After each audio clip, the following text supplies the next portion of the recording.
Hello and welcome to another episode of Brainstorm EDH. My name is Ike, and I want this channel to offer some fun, casual commander deck building ideas in order to brainstorm over the many possible commanders throughout Magic's awesome history. Nothing competitive, just for fun with friends, and as you'll notice, there's no particular budget we're working off of. It's just whatever we find fun. As with every deck, everyone will have their own preferences regarding what cards they'll include within their deck. So please take the recommendations within this video as simply suggestions. If you have any suggestions to offer the community regarding the commander we're about to discuss, then please comment on the video and tell us what they are. The commander we'll be discussing this time is a classic one, Skullbriar, the Walking Grave. This commander is dear to me, as it's one of the very first commander decks I ever had. Over recent years, many new cards have been printed that complement Skullbriar, and my goal is to hopefully shine some light on these cool upgrades. So let's begin. Skullbriar is a legendary creature that costs 1 green mana and 1 black mana, and he's a 1/1 with the following abilities. Haste. Whenever Skullbriar the Walking Grave deals combat damage to a player, put a +1/+1 counter on it, and counters remain on Skullbriar as it moves to any zone other than a player's hand or library. The last ability there is extremely cool. Normally, if a commander is removed from play, it loses any and all counters that were on it, but not for Skullbriar. For Skullbriar, as long as you choose to make sure that it goes to the command zone or graveyard, or even if it's in exile, then the counters remain. And this isn't just +1/+1 counters. Any counter, including ability counters, remain on Skullbriar. Ability counters were introduced in the Ikoria set, and we'll be including multiple cards from that set that deal with these sorts of counters.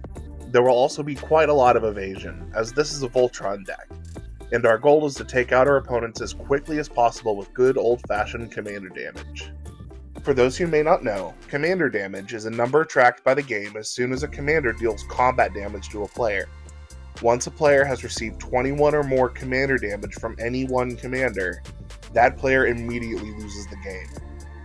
First things first, let's go over the card categories we'll be using for this deck. These will be fairly standard for me with Voltron decks. They are card draw and advantage, ramp, interaction, value, and Voltron. As a heads up, there's very little ramp in this deck, as everything is fairly cheap in regards to mana value. Even the commander is just 2 mana. As is my wont, there's plenty of card draw and advantage though. We'll be starting with my favorite category, card draw. The cards I included here are the following: Black Market Connections, Phyrexian Arena, Decode Transmissions, Derelict Attic Widow's Walk, Harmonize, Night's Whisper, Read the Bones, Rowan's Grim Search, Scion of Halaster, Sign in Blood, Snake Umbra, Titanoth Rex, and Vraska Joins Up. As I've mentioned in other videos, Derelict Attic Widow's Walk is an outstanding card draw spell in Voltron decks. There's also Titanoth Rex, a creature that you can cycle to put a trample counter on Skullbriar. And by the way, cycle is an ability that certain cards have while in your hand. After paying the cycling cost, the card is discarded and then immediately replaced by drawing a card. This is why it's included in the card draw category. It's a cantrip. Snake Umbra is a very useful aura that not only draws us cards, but possesses the ability now known as Umbra Armor. This ability reads, if enchanted creature would be destroyed, instead remove all damage from it and destroy this aura. Essentially, it's a one-time get-out-of-jail-free effect for a Voltron commander. Vraska Joins Up is very useful in drawing us cards, plus has the bonus effect of placing a Death Touch counter on Skullbriar, thus making him extra scary to try to block. Next is the ramp category, which simply contains Soul Ring and Ordeal of Nylea. As I said, there's very little in this category. Soul Ring is just for casting the moderately mana expensive cards, and Ordeal of Nylea is fantastic for putting +1/+1 counters on Skullbriar in the early game, on top of ramping us. But with this out of the way, let's move on to interaction. The interaction category has quite a bit in it, since we're going to include a good chunk of protection for our Voltron commander in addition to removal spells. Plus, some fun combat tricks. A combat trick is a spell or ability that can be used at instant speed to buff a creature. Here's what I included. Collective Resistance, Defend the Rider, Gaia's Gift, Overprotect, Tamio's Safekeeping, Tyvar's Stand, Slippery Bog Bonder, Mithril Coat, Ring of Zathrin, Nature's Claim, Oubliette, Song of the Dryads, Hunter's Talent, Blood Curdle, Ruinous Intrusion, Astarian's Thirst, Assassin's Trophy, Blasphemous Edict, Damnation, Solidarity of Heroes, Strength of the Taijuru, Unexpected Fangs, and finally Invigorating Surge. You'll notice 4 moderately mana expensive interaction spells, those being Slippery Bog Bonder, Ruinous Intrusion, Astarian's Thirst, and Blood Curdle. Normally, I would personally never consider these cards, as there are simply too many other mana value efficient spells that remove things more efficiently. However, in this case, they're actually quite effective with Skullbriar's ability to retain counters. Ring of Zathrin is included within this category for its activated ability, which can save our commander, plus give it some more counters. Hunter's Talent is a very useful sorcery speed removal spell, because the abilities you can pay to unlock later in the game are great for Voltron decks. For mass removal, I went with Damnation and Blasphemous Edict, which are great mana cheap options. Unexpected Fangs, Strength of the Taijuru, Invigorating Surge, and Solidarity of Heroes are outstanding combat tricks in this deck, and the latter 3 have the potential to straight up win us games. For the value category, we're going to focus heavily on counters. The list of value cards contain Daring Fiend Bonder, Forgotten Ancient,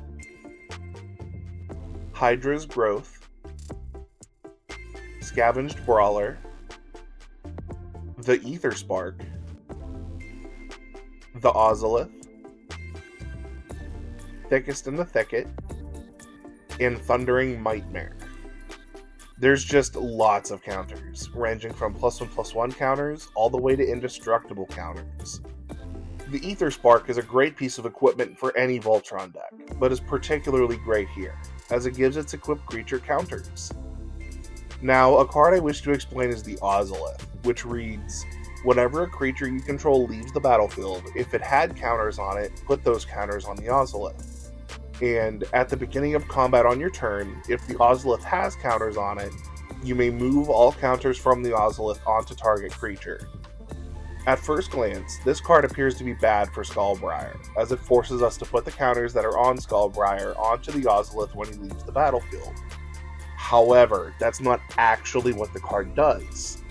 What actually happens is that whatever counters are on Skullbriar when it leaves play, you create new counters of the same type and quantity on the Ozolith, which you may then move from the Ozolith card onto our Skullbriar card. This effect simply doubles all the counters on Skullbriar as soon as we play him again and move to the combat phase. And now, last but certainly not least, is the Voltron category. Stuffed full of evasion, this category makes up the entirety of our win condition for the deck. The Voltron cards I included are Alpha Authority, Bear Umbra, Brotherhood Regalia, Canopy Cover, Fractal Harness, Haunted Cloak, Indomitable Might, Leyline Axe, Loxodon Warhammer, Mask of Grizzlebrand, Mirror Shield, Power Fist, Prowler's Helm, Rancor, Ring of Colonia, Shadow Spear, Swiftfoot Boots, Tarian Soul Cleaver, Trailblazer's Boots, and Vorak Battlehorns. The cards Fractal Harness, Power Fist, Ring of Colonia, and Tarian Soul Cleaver are all super effective at growing Skullbriar with +1/+1 counters. Mirror Shield is another favorite card of mine inside Voltron decks that have commanders lacking protection and can be stopped by annoying little creatures with Death Touch. Regarding lands, as usual, I'll have my land base in the Architect link down below in the video description. However, I'm going to leave this part up to you. If you can run all the crazy multicolor lands, then awesome. On a budget, roll with mostly basic lands. Whatever you prefer will work just fine. In this deck, I'm running my standard land count of 33 lands, but you can absolutely run more if you prefer.